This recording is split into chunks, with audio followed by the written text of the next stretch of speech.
Coming up on this episode of the Metal Command podcast, Megadeth has announced that this next album and tour will be their last. Coroner has a brand new single out, first music from them in over 30 years. There is a brand new Testament song out, which I think is awesome, and I'm going to comment on that. And I talk about a recent interview John Schaffer from Iced Earth did with the lawyers who actually defended him in his January 6th lawsuit. All of that coming up next here on the Metal Command podcast. You are listening to the Metal Command podcast. Greetings and welcome back to another edition of the Metal Command podcast. Tony here with you. Of course, always excited to talk to all of you today, and I do apologize for the lack of episodes. Part of the reason for that is the fact my interface took a dump on me, and I had to go get a new one. And when I look for recording interfaces, I don't just get an interface to record podcasts with, but I'm also a musician, and I like to get an interface that I can do really great vocal recordings with. So I had to wait a little bit for the one that I wanted, but I did get it finally, obviously, because I'm here, and I'm excited to be here with all of you today. And of course, I do appreciate the support many of you have shown me on this program, as the watch hours of this channel have gone up quite a bit. So if you do want to continue to support the channel, by all means, please subscribe to the channel. Hit that little bell to be notified anytime I do post any kind of content. And if you follow the show in any other form of social media, by all means, please give me a like and follow over there. So here are the topics for today. The New Testament song, Infanticide. I like it a lot. I'm going to talk about that on this episode. Coroner has some new music out. In my opinion, one of the most criminally underrated thrash bands of all time. We have John Schaffer doing an interview with the lawyers that defended him in his January 6th case. And I have a lot to talk about in regards to that because some announcements were made. And those attorneys actually have a pretty cool YouTube channel as well. And I'm going to go into that. But let me start off with something very sad and start this show off on a somber note. Megadeth announcing that this next album they will be putting out will be the last album they ever record, and this will be the last tour that they ever do. And Dave Mustaine has decided that he's going to call it a day after that.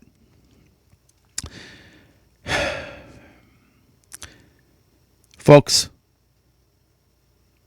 I cannot express to you in words how sad that makes me.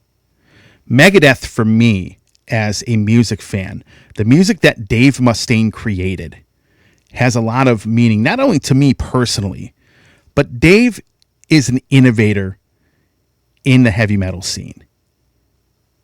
He is one of the creators of thrash metal. Not only do many people credit him with that, but many of the thrash metal musicians out there who came up in the scene credit him with being one of the innovators and one of the creators of thrash metal music. And I got to be honest, folks, it does sadden me to see Dave call the day. I think Dave is an incredible songwriter. His music has definitely had a huge impact on me and on many of you. And regardless of whether you think Dave is an a-hole, like some of you out there have always said about him, or whether you like the guy, the bottom line is you cannot take credit away from him for how good of a songwriter he has been for over 40 years and how he has impacted the metal scene with his music. Before I get into his musical legacy, because obviously Dave was a big part of the early days of Metallica and a lot of the early music that they put out on the first couple of albums and even a little bit on Master of Puppets.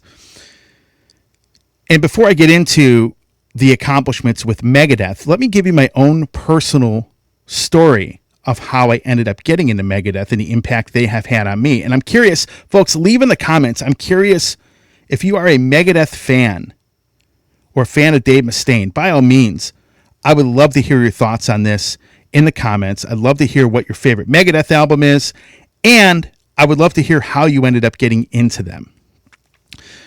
So my story personally of getting into Megadeth starts in 1992. I was 15 years old. And folks, you got to remember, back then there was no social media. You had no streaming services. You had nothing like that. All you had to get into bands was word of mouth.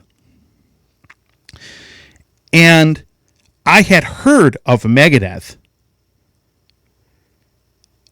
from a friend of mine telling me that Dave was part of one of the early lineups in Metallica and that he helped write a lot of the early music that Metallica had put out. So me, of course, at the time, I was just getting into heavy metal music at that time. But there are two bands that made me fall in love with this music and are two of the biggest reasons I do this show.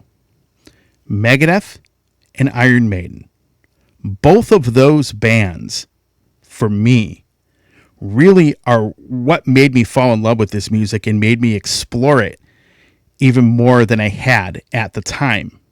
And obviously, 30 some years later, I'm doing this show, which I've done for 27 years. So,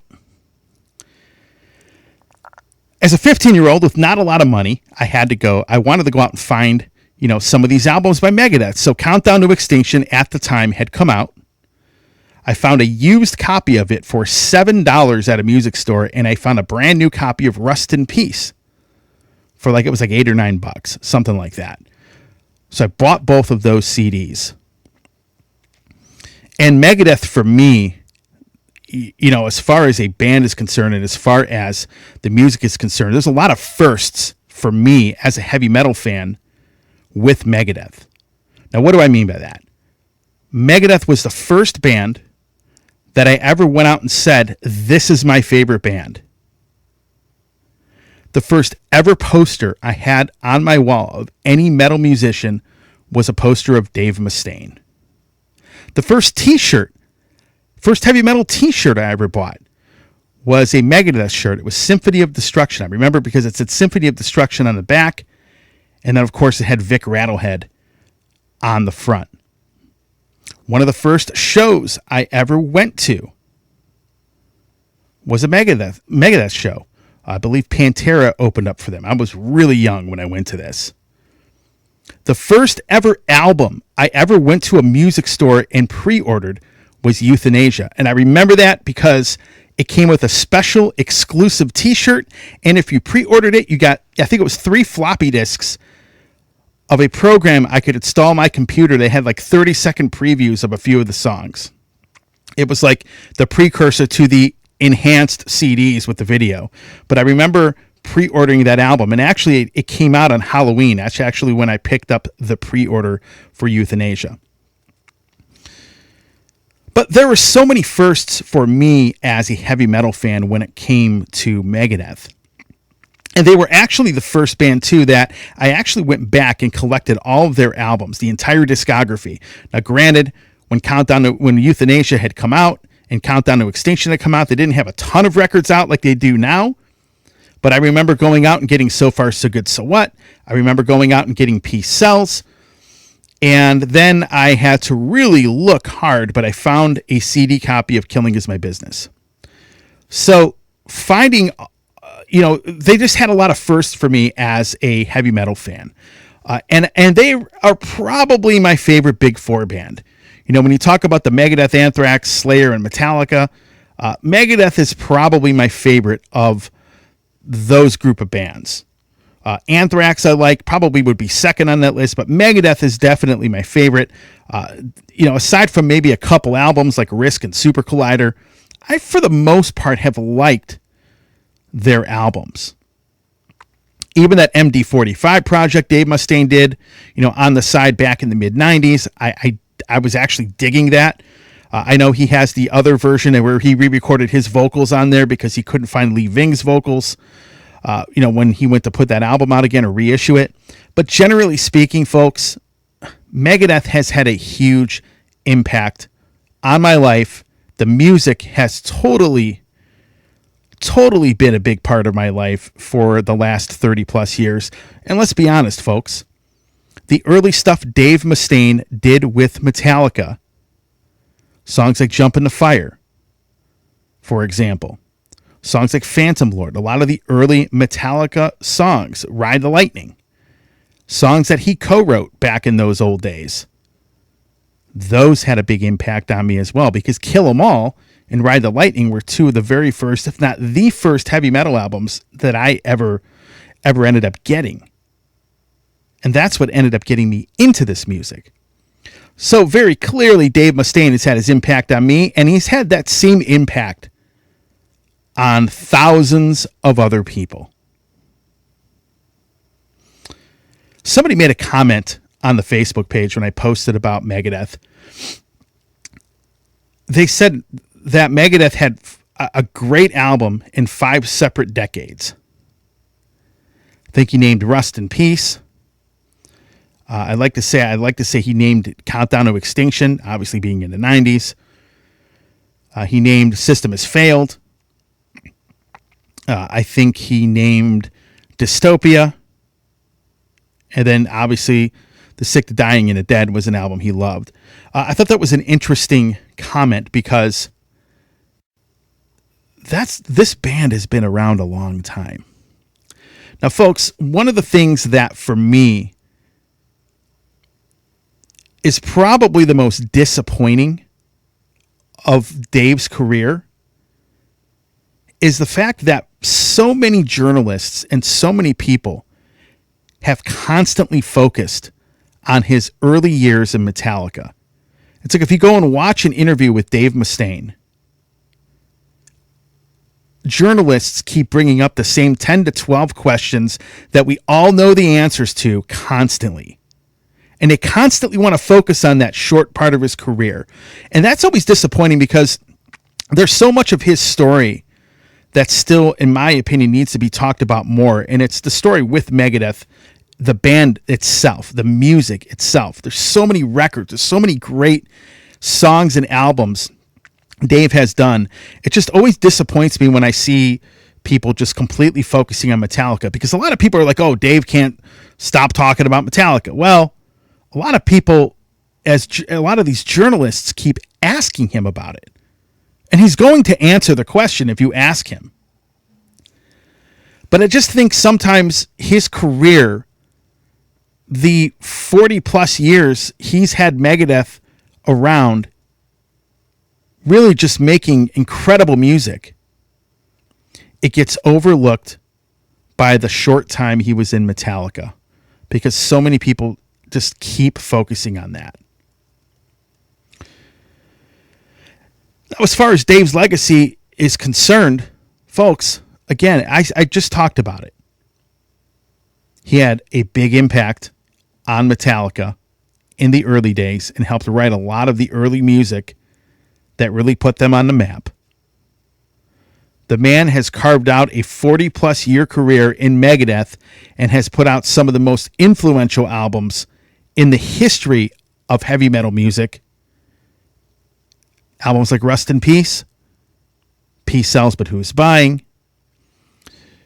And a lot of people love a lot of the later stuff. I mean, look, in the 90s, I got to be honest, even though they had some more radio-friendly stuff like On Cryptic Writings and albums like that. Now, folks, I don't like Risk, so don't ask. I'm not putting Risk in this category, but I thought Cryptic Writings was a good record. I thought Countdown to Extinction was great. Euthanasia I thought was a good album. The bottom line is this man has created a lot of great music. And not only that, but here's one thing Dave Mustaine has done throughout his career, and I said this about Ozzy. Dave Mustaine has always surrounded himself with world-class musicians. Look at all the guitar players he's had in the band. Every guy that he's had in this band has been a world-class musician. Like that lineup on Rust in Peace with Mustaine, Ellefson, Marty Friedman, Nick Menza.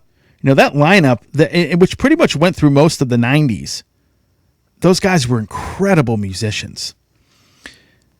And then when Dave came back with the band But the System Has Failed, which I think is an incredible record. United Abominations, incredible album. Even going up to like albums like Dystopia, which I think is an incredibly well-written album. Or the early days, Gar Samuelson with his kind of more jazz-style drumming, playing. Chris Poland was an excellent guitar player. He's had a multitude of phenomenal musicians.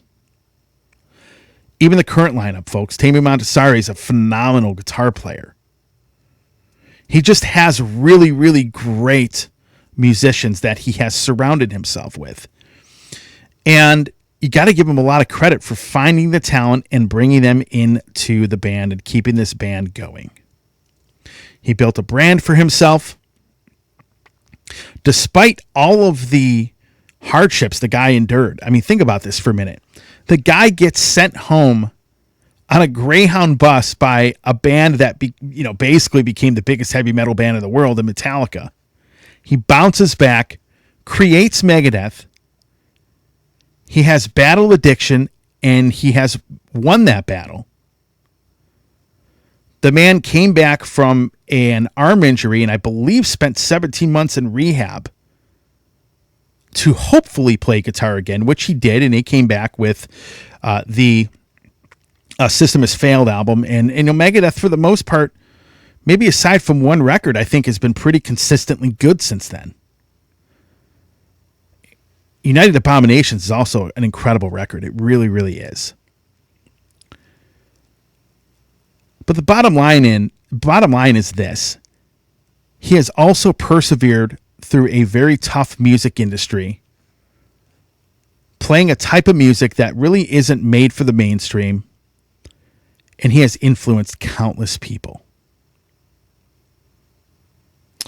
Now, I have interviewed Dave Mustaine on my radio when this was a radio show a few times. I have never had a bad experience with him. Dude was very nice, answered all of my questions, didn't get angry or hostile like some people, say, oh my God, he's such an a-hole when you interview him. I never had that experience. I met him twice when Megadeth came to Cleveland. The guy was extremely nice to me. So my whole experience with Megadeth has always been very, very good. And as a young kid, when you get to meet some of these guys, you meet guys that you would consider your heroes, for example, you always have that possibility of disappointment. But I was not disappointed anytime I have ever interacted with Dave.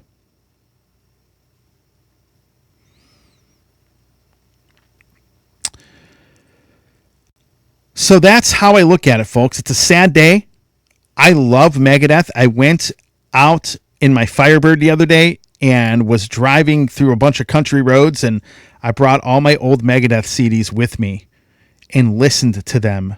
I spent about 5 hours in the car and listened to them while relaxing and driving the car. And all of the memories that pop up with a lot of those early Megadeth albums.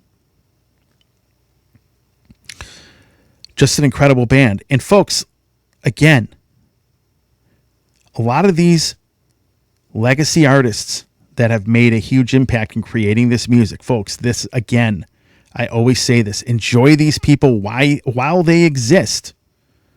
Because eventually they are not going to be around playing music anymore. I'm looking forward to the next Megadeth album. I will probably go see them if I can, if they either come to Cleveland or come somewhere close to Cleveland. But regardless, folks, of whatever you may think about Dave Mustaine, whether you like the music he created or not, the bottom line is Dave was an innovator, and his music affected thousands of people in a very, very positive way. Let's get into the next topic. Testament. In my opinion, one of the greatest thrash metal bands that has ever existed. And musically, just a world-class group of guys. They have a new song out called Infanticide, which comes out on their upcoming album Parabellum, which comes out in the fall. Comes out of Nuclear Blast Records. I, of course, went and pre-ordered it already. And the song is absolutely incredible. I probably would have blindly pre-ordered the album anyway because it is Testament, one of my favorite thrash metal bands ever, and one of the most consistent thrash metal bands of the last 20 years. But this song really, really sold me on this next Testament album, and I think it's going to be better than the last one. Just the vibe I get from the music. You know, folks, a lot of people give these guys a lot of crap about their political views, the social distancing at the meet and greets where they were taking the photo from the stage behind the fan, the Alex Skolnick Scully D video, which of course garnered a lot of criticism towards him. Some people have criticized the band in how they've done business, something brought up on my show by somebody, and you know, people have posted about that. But regardless of whether you like these guys, dislike these guys, like their political views, dislike their political views, the bottom line is that every person in this band is a world-class musician. I got to be honest with you, folks. One of the things about Testament is they get everything right.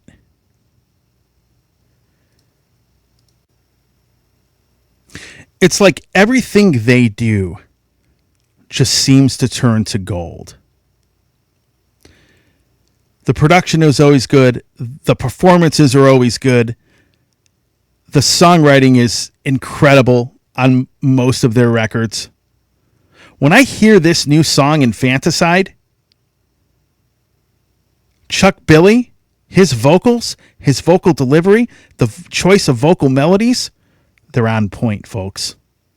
Eric Peterson displays to the world why he is probably, in my opinion, one of the most underrated rhythm guitar players in the world and in that genre that we call heavy metal. I don't think Eric gets enough credit for how incredible of a rhythm guitar player that he is. And I believe he played a lead in the very beginning of the song. Alex Skolnick, I know a lot of you want to give him crap for his rap video, the Scully D video. A lot of people gave him a lot of criticism for that. A lot of you folks out there might disagree with his political beliefs. But Alex Skolnick is a world-class lead guitar player. And that has been displayed very prominently in this song.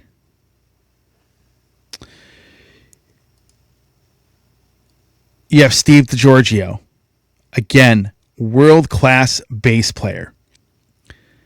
And let me talk a little bit about their brand new drummer, Chris Dovis. That guy is absolutely phenomenal. And that's kind of the unsung sort of thing that people aren't really paying as much attention to. A couple people on the Facebook page, you did bring it up a little bit. But man, this dude, he gets it. I remember Chris from a band called Seven Spires.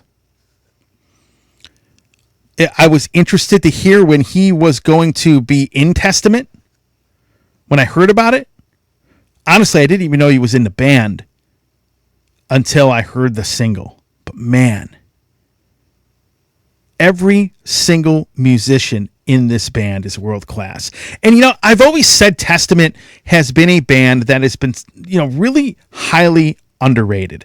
I think musically, compared to most of their contemporaries, I think as musicians, I think they're better than most of their contemporaries, from a musicianship side of things. They're just an incredible band. And another band I ended up getting into in the early 90s. I remember, if you want to laugh, my first ever Testament album I bought was on cassette, and it was The Ritual. And I was a little underwhelmed with that record, obviously. But then I ended up buying The Legacy and The New Order. I'm like, okay, these guys are incredible, but they are incredible musicians. And when it comes to bands like old school thrash metal bands that have come back, let's say in the last 20 to 25 years, they are definitely a band that I would consider one of, if not the most consistent. There's other bands in that category. Like I would put Exodus in that category as far as consistency is concerned, putting out just incredible albums. Creator would be another band I'd put in that category. Overkill. Well, Overkill never really came back. I mean, they stuck around, but say in the last 25 years, they are one of the best and most consistent thrash metal bands out there. Death Angel is another one. And Testament is right there with all of them. Ever since the formation of Damnation came out, I think Testament has hit the mark on every album. So, folks, I am looking forward to the next Testament album. I am looking forward to hearing the entire album called Parabellum. It does come out, I believe, in October. And I got to be honest, as a longtime fan of Testament, I am excited to hear what that album is going to sound like, because I think it's going to be album of the year material. All right, folks, going into the break. When I come back, I'm going to talk about John Schaffer's latest interview with his lawyers, the people that defended him in his January 6th court case. And I'm also going to talk about the new Coroner single that just came out. I'll be back after this. Hey everybody, it's Tony here from the Metal Command Podcast. I appreciate you watching this program, and if you want to see more of what I offer on this show, please by all means hit the subscribe button, hit the little bell to be notified anytime I do post a video, follow me on any other social media outlet that you see this program, and again, I appreciate all of your support. Greetings everybody, and welcome back to the Metal Command Podcast. Tony here with you. Getting into this subject after the break here. John Schaffer from Iced Earth. Many of you have written me about this and have messaged me about this and have been leaving random comments on past videos of where I've talked about John and his situation. But many of you want me to comment on the interview he just did with the lawyers that represented him in his January 6th lawsuit. And this is a subject I thought I pretty much had moved forward from, because I made my opinion very clear, and I had a whole discussion panel about John and his situation. To refresh your memory, or if you are new to the show, I had a discussion panel I put together to talk about John and his situation in a very rational, civilized manner. And I wanted to have that because John had been pretty much excoriated by the media the entire time this lawsuit was going on. And the guy was getting his name run through the ringer. People were just piling on this dude for essentially what we found out later is that he walked into a building for 10 minutes, didn't harm anybody, got pepper sprayed and left. But I never said any, but the thing is, I want to make it very clear. I never wanted to comment on his situation until he was able to make a statement, which happened back in 2024, late 2024. He made that statement through his lawyers. But I didn't think it was fair to him to say anything until he actually spoke. So once that happened, then I wanted to make my opinion known, and I wanted to actually discuss what had happened with him and his situation. So things that came up in that discussion is what would his musical career look like if he decides to make music again. We discussed the situation, knowing what we know about the situation. We discussed I ended up getting the court transcripts. Thank you, Metal Rose from Podcast of the Wicked. And essentially that discussion panel, which I'll put in the show notes, we came to the conclusion that John was a good guy, made a very, very poor decision, and he walked into a trap. And that's pretty much essentially it. That's probably the quickest, most blunt summary of that discussion. But the discussion was really, really well received by a lot of people. I also came to the conclusion that the people, his detractors, it's a very small amount. It's a small group of people that have a very loud voice. It's kind of like the squeaky wheel, at the supermarket on the shopping cart, right? You have, let's say you got 100 shopping carts in there. Each shopping cart has 4 wheels, and two of the 400 wheels in that supermarket make the most noise. Generally speaking, as I've said before, you have a small percentage of people that think John is a hero for what he did. You have a small percentage that, think he should be in prison the rest of his life. And then you have everybody else in the middle that is like, I'd love to see Iced Earth back. What happened. It's over with. And they've moved on from it. Now, why am I bringing him up again? And why am I bringing up this interview? That should be, that's obviously the next question many of you have. So he did an interview. The name of the channel is called Attorneys on Retainer. And the law firm that represented John, they specialize in self-defense cases. Now, interestingly enough, if you take the John Schaffer interview aside, the channel is actually very interesting because I am always fascinated by the legal process, crime documentaries, all sorts of stuff, and how things, happen in a courtroom, especially in regards to the cases that these guys deal with. And so I found the channel itself actually very interesting, and the lawyers that host the podcast, I find them very entertaining. They have a very fun personality, but they talk about many of the cases that they have, and clients that they've represented on there. So aside from the Schaffer interview, I suggest you check the channel out. It's an interesting channel, and I find these guys pretty entertaining, to be honest. They seem like very nice guys.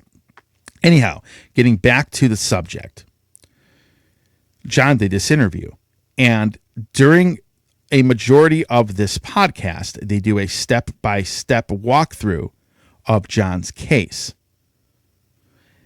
And there's some information in there that I thought was very interesting, and I think should put to bed one of the biggest allegations that universally, whether people love John or hate John, kept bringing up in the comments. And that is the whole snitching allegation.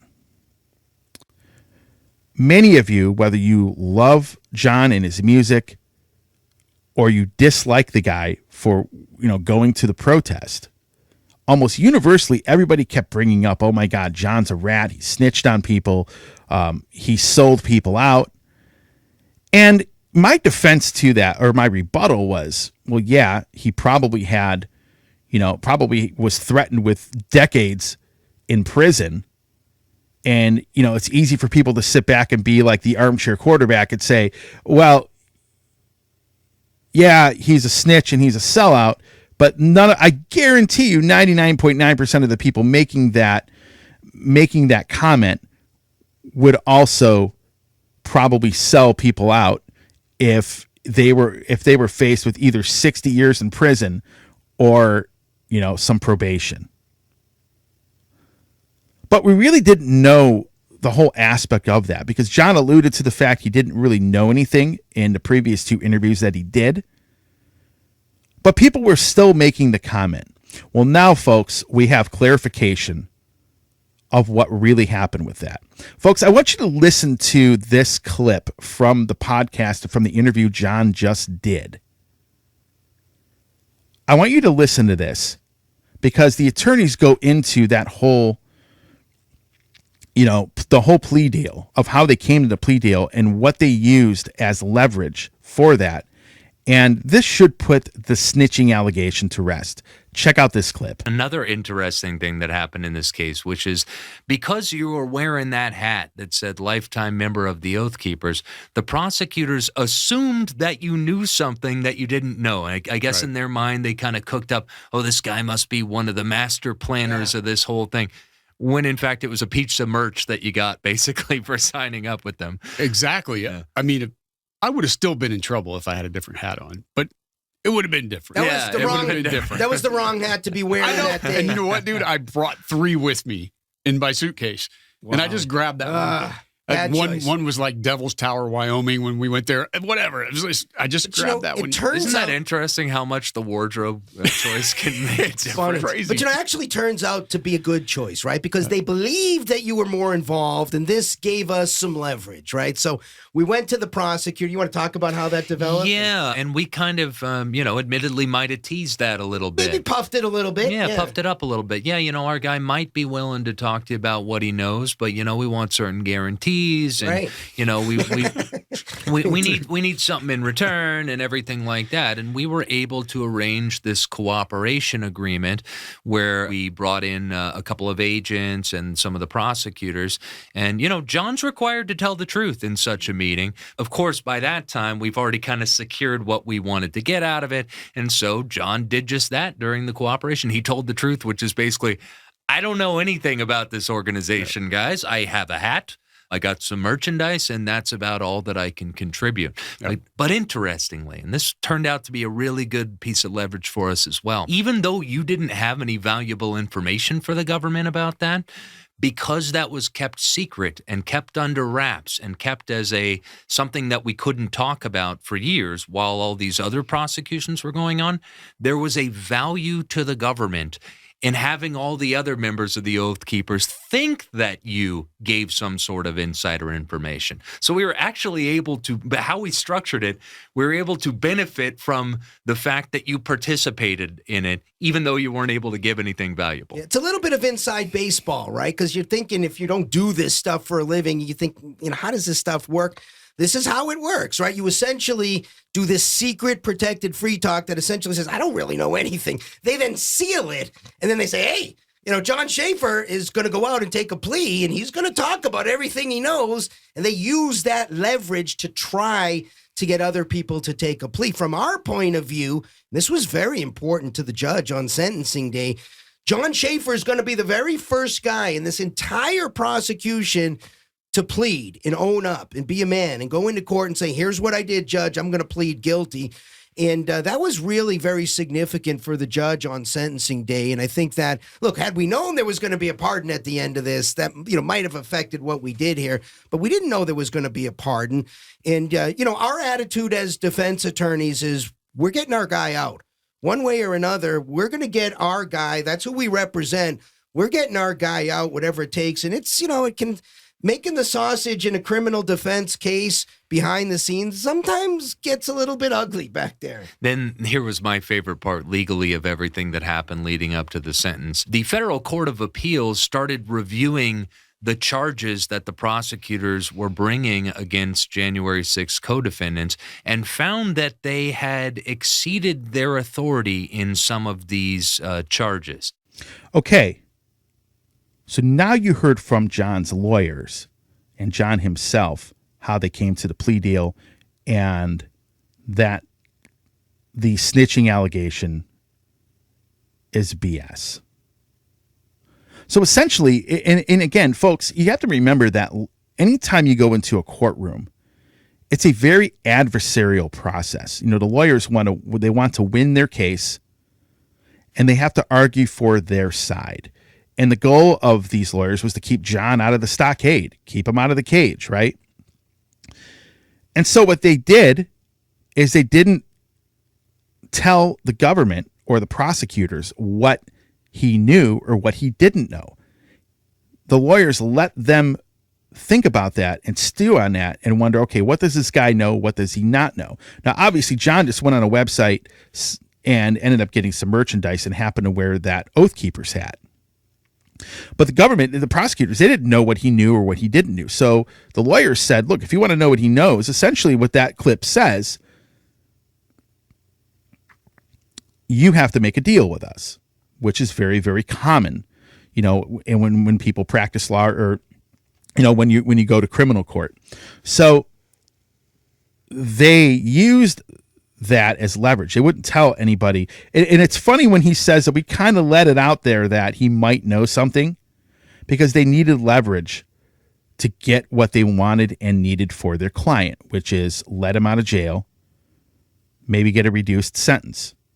And so when they signed the deal, then John gets deposed, and he really doesn't know anything because he wasn't really involved in the organization other than getting some merchandise. He wasn't involved in planning anything, or he wasn't involved closely with the organization as far as being affiliated with people that run it. He just happened to be a guy that had that hat on, and they wanted to pin something on him. So if you look at the court transcript, John's in there for I don't know, 4 or 5 sentences.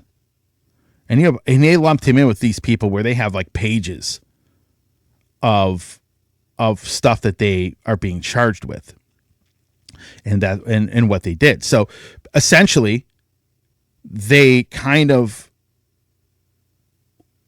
exaggerated, not exaggerated, but they kind of put it out there that he might know something in order to gain leverage for John to get him a better plea deal. And that's what they did.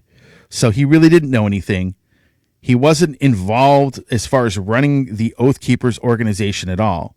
He just liked what the mission statement said and got a hat, maybe a t-shirt, who knows.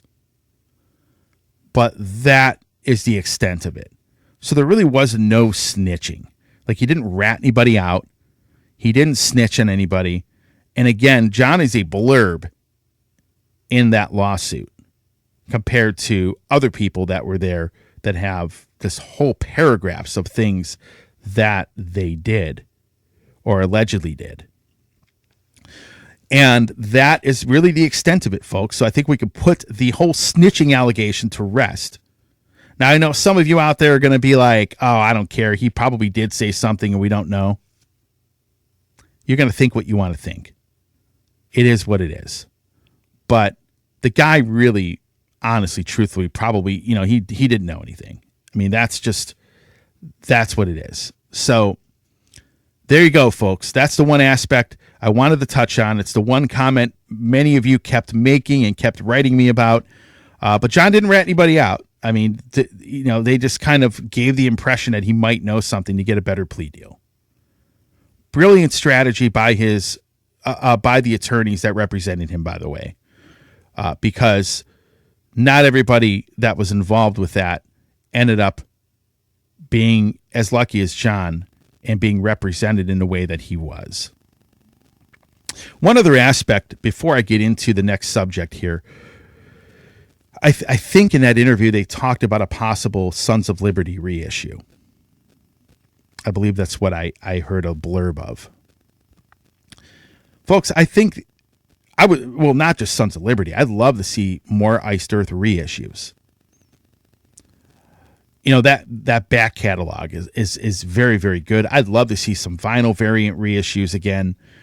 Maybe if there's a live album or something else out there, merchandise wise, I think it would be really cool to have that stuff reissued, even if John isn't currently making music, or maybe let's say if he never does music again, it would be cool to have that stuff out there still, because Iced Earth was a very big band. For me too, a very big band, especially in the very beginning, 27 years ago when I started the show.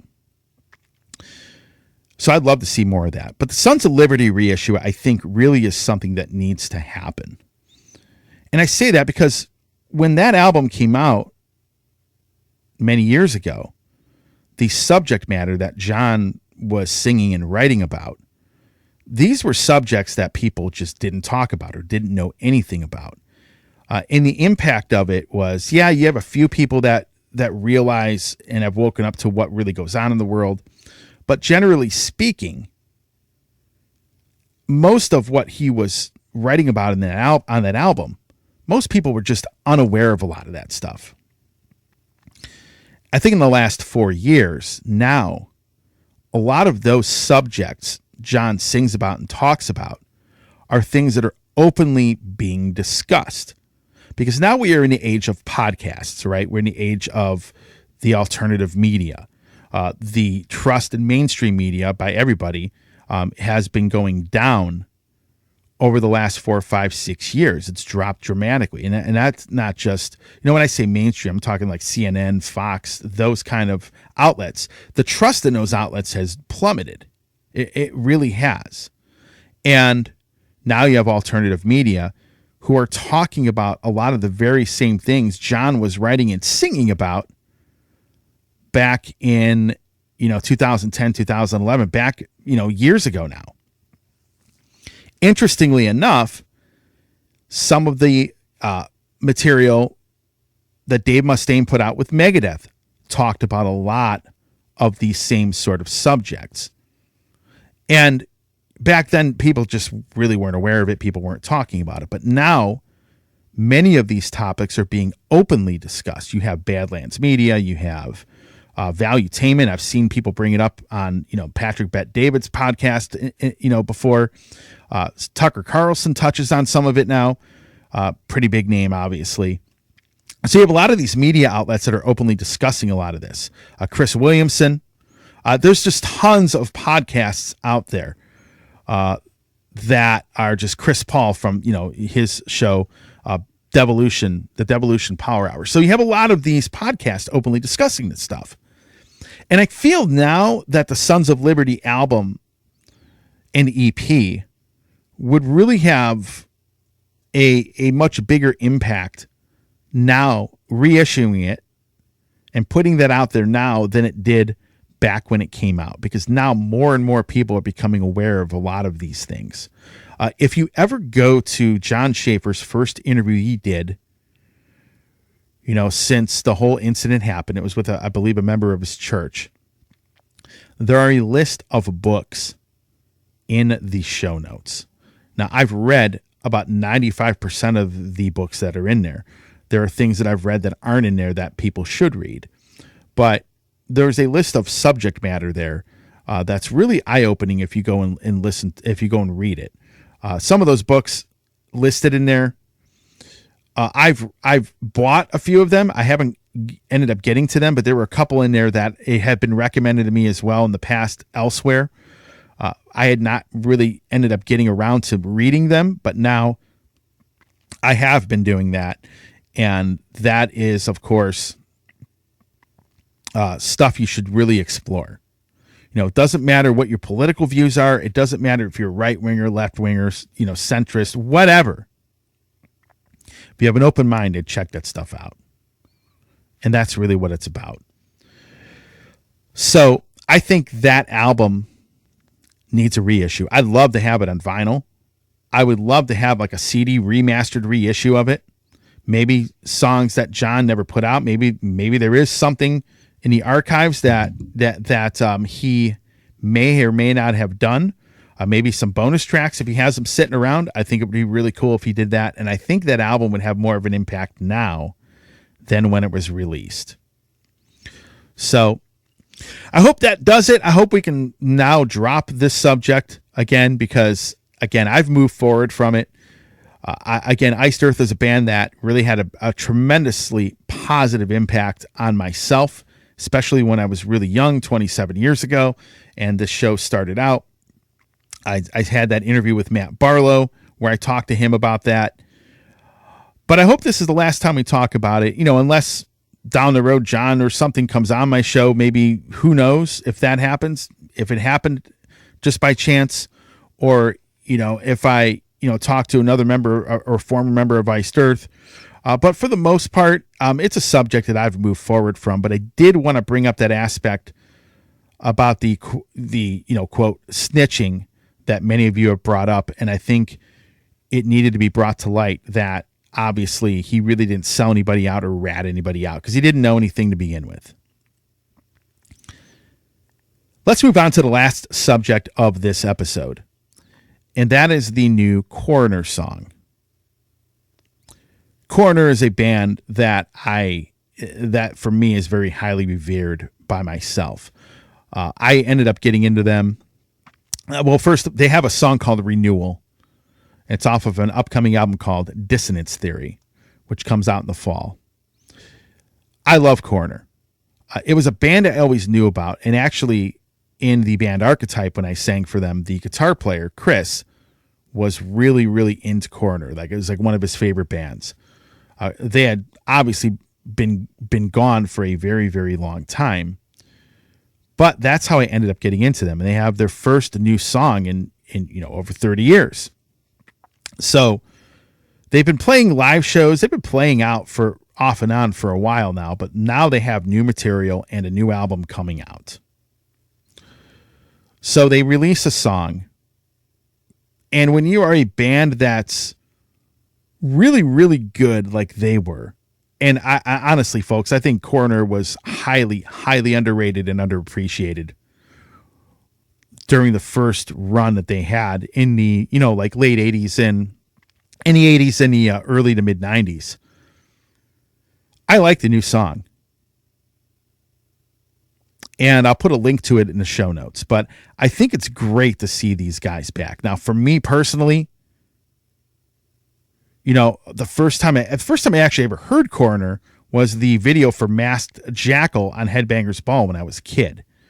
But I didn't really get into them until Chris, when I was an Archetype, until Chris from Archetype, Chris Matus, ended up getting me into them and played me an album called Mental Vortex, which I still think is one of the greatest thrash metal albums I've ever heard. They have another album called No More Color. Mental Vortex, No More Color, those are my two favorite Coroner albums. But all the albums they put out were very, very good. And again, Tommy Vetterli is an incredible guitar player. And he showcases that on this new song. So at first, when I heard the song, I was a little bit underwhelmed because I thought to myself, man, these guys have been gone. Haven't made any, well, they haven't been gone, but they haven't made any new music or put anything new out, in 3 decades. And I was listening to the song and I'm like, the song's not bad. I think the song is very good. But now, after listening to it about 50 or 60 times, now I love the song a lot. Now, interestingly enough, the middle portion of it, all the middle sections of the song, I think it's the best part of the song. And, again, the guitar playing, the lead guitar playing, Tommy Vetterli's lead guitar playing is absolutely incredible. The guitar solos in it just kind of really blew me away.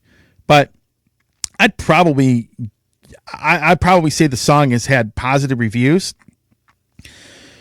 Some people have been underwhelmed by it. And usually, again, when a band isn't around for a long time and they put a song out, a lot of times people might be underwhelmed by it because people are like, man, I've been waiting forever. And then you put this out. And that was the attitude of a few people. But overall, I think the song is pretty solid. And it's a really good start to previewing their next album.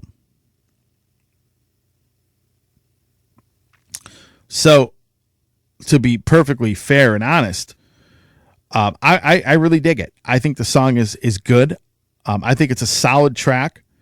Do I think it's like monumentally amazing and is it like, is a song like, would the song be like a 10 out of 10 for me? No, but I still think it's very good. And I'm really I pre-ordered that album. I'm really looking forward to the Dissonance Theory album. I really can't wait to hear this because I've loved Coroner. I love the Mental Vortex album in No More Color. It kind of has that Mental Vortex vibe to it. It definitely has a lot of weird time changes, especially when you get to the middle portion of the song, which is what they were known for. They were more, Coroner was always more of a progressive styled thrash metal band. When you get to an album like Mental Vortex, it's like, nobody's put anything out that has ever sounded like that before or after. No More Color is the same way. I mean, those two records, nobody's done anything that sounds like that, either before or after. So I'm interested to hear what this album sounds like. I'm actually really, really excited for it. They recently toured the United States. I mean, they played a bunch of small clubs, nothing crazy, but I have to admit, I'm really, really anticipating this album. So much really great stuff is coming out this year, too. It's going to be hard to nail down what is my album of the year. Coroner is going to make it that much harder, I think. Anyhow, that's all I have for you today here on the Metal Command podcast. If you like what you saw on this podcast or heard, please, by all means, support the show. Hit that subscribe button. Hit that little bell to be notified anytime I do post any kind of content. And if you follow the show in any other form of social media or streaming service, please like and follow the show there. Thanks for watching. Stay metal.